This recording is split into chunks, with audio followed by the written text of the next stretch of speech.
Hello, and welcome to another update video about Bitcoin. Yeah, on the Bitcoin chart, let's take a look at the structure. Not much happening today. Bitcoin is in a corrective pattern within a correction. Okay, so we're dealing with a larger correction, which is the wave 4 that we talked about in the last few days, over the last week or so. Please be aware that in the last video, I also took a look at the daily time frame. I won't do that in this video, just want to focus on the shorter time frame, basically as a middle of the day update, late in the day update already. But yeah, feel free to check that out if you are new and would like to know more about the overall context of the chart. But we're currently exploring the idea that Bitcoin is in this wave 4 correction. Okay, wave 4 correction, and we basically deal with an A wave down, okay, a B wave up, and a C wave down. And in this scenario, the A wave likely completed yesterday. That's the assumption. The assumption is that this A wave completed yesterday. And I gave you yesterday a level that the price needs to break above to confirm that. Well, at least to give us an indication, okay? So we had all the waves to the downside that we needed. The pattern was full. When the pattern is full, we are watching for reversal. When the pattern is full, it doesn't mean the reversal is happening, but it means we are watching for it. And then we just put onto the chart a resistance level. And once that is broken, it's our indication that it's bottomed, okay? Indication isn't confirmation, and confirmation isn't certainty. Very simple in that sequence. However, obviously we need to start somewhere, and the idea is now that this B wave could send the price higher. A healthy B wave should really reach 44,470. Anything higher than that is nice to have, not predictable, because B waves can even overshoot. B waves can be extremely shallow. B waves are among the most difficult waves that you can actually predict, okay?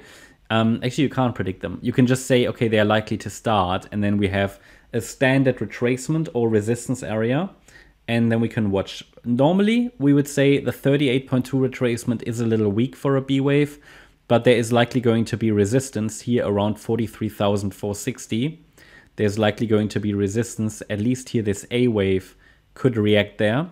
Then we could get a B wave pullback. If that pullback is corrective, another C wave higher is expected, and that could complete this larger B wave. Before then, the C wave in the wave 4 will probably take shape. So what that means in simple words is we're likely going to be caught in this wave 4 correction for a little longer.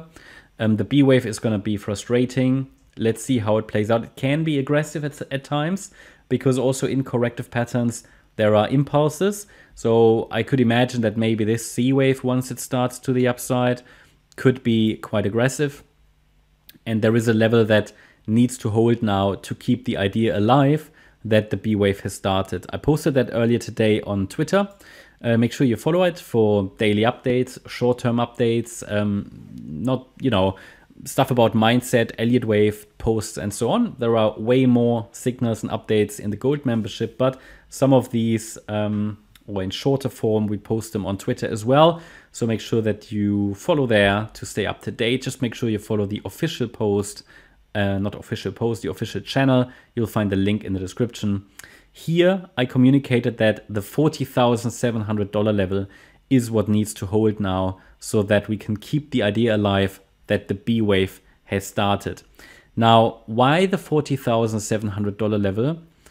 Well, if we go back to the live chart, you'll see that this is the 78.6 retrace of yesterday's rally.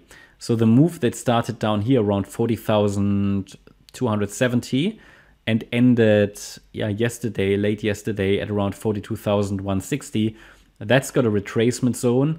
And even, if this is the A wave to the upside that's unfolding now, again, the subwave structure is likely going to change, but really at no point now the price should break below the 78.6 retrace of that rally, because otherwise it will be too deep for a reliable, let's say, B wave, okay? B wave pullback should ideally hold above that level. If it goes below that, it will get more likely that this structure is starting to break, and maybe then this fifth wave is still unfolding. It would be annoying, because this structure looks as if wave 5 bottomed. Also shared with you yesterday that we had a bullish divergence there, and to be honest, it reacted quite nicely. So now we are holding above that level, holding above support. That's good, that's healthy, and that confirms currently my primary scenario that the A wave has formed a low.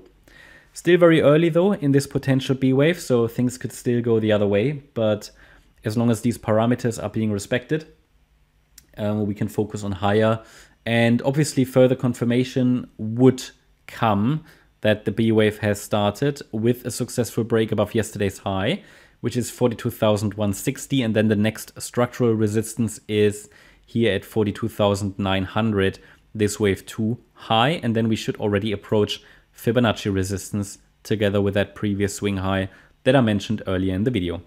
That's my update about Bitcoin. Hope you liked the update. If you did, please hit the like button, leave a comment and subscribe. And if you really like the content, then please check out the channel membership. Also, make sure that you follow us on Instagram and Twitter for additional content. Thanks a lot for watching. Bye-bye.